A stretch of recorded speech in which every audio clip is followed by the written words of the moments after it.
ప్రభుత్వ రికార్డుల ప్రకారం చెరువులు కుంటల అక్రమంలో కూల్చివేతల క్రమంలో ఎంతటి వారైనా వదిలిపెట్టకుండా హైడ్రా పారదర్శకంగా వ్యవహరించాలి. రంగనాథ్ గారు ఎవరిని వదిలిపెట్టరు. ఆయనకి ఇచ్చిన అధికారము, ప్రజలు ఇచ్చిన అధికారము, ప్రజల చేత ఎన్నుకోబట్ట ప్రభుత్వం ఇచ్చిన అధికారము. ఈ అధికారముతో ఎవరిని వదిలేది లేదు. ప్రతి ఒక్కటి తెలంగాణ రాష్ట్రం అంతా ఎవరు కబ్జాలు చేసిరు, ఎవరు బఫర్ జోన్లో ఉన్నారు, ఎవరు ఎఫ్టీఏలో ఉన్నారు, ఏ దానికి ఆయన దగ్గర అన్ని లిస్ట్ ఉన్నది. సీరియల్గా ఒకదానికొకటి ప్రతి దానికి షోకాజ్ నోటీస్ ఇష్యూ చేస్తారు.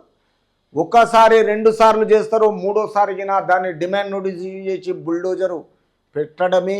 ప్రజల క్షేమం గురించి ఆయన అధికారాన్ని కొనసాగించడమే. ఏమి భయాందోళన చేసే అవసరం లేదు.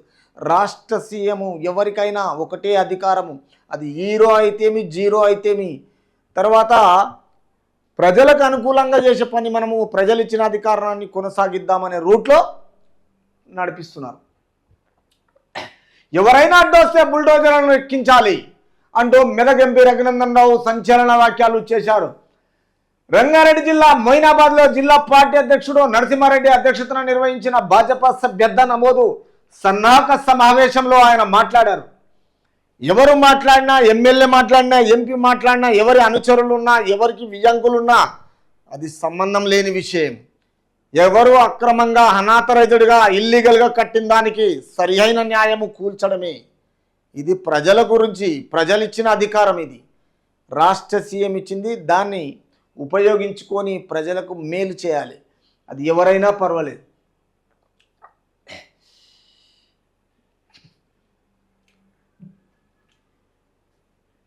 భాజపా సభ్యత నమోదు సన్నాహక సమావేశంలో ఆయన మాట్లాడారు. హిమాయత్ సాగర్ హెఫ్టిఎల్ పరిధిలోని హజీజ్ నగర్లో విఐపీలు, రాజకీయ ప్రముఖులు అక్రమంగా నిర్మించుకున్న కట్టడాలను కూల్చాలి. హైడ్రా విధుల్లో రాజకీయ నాయకులు ఎవరెవరు జోక్యం చేసుకోవద్దు. ఎవరైనా జోక్యం చేసుకుంటే రెండోసారి మళ్ళా పుట్టగతులు ఉన్నాయి. ఎందుకంటే ప్రజలు మిమ్మల్ని దరిదాపులగిన రానియరు.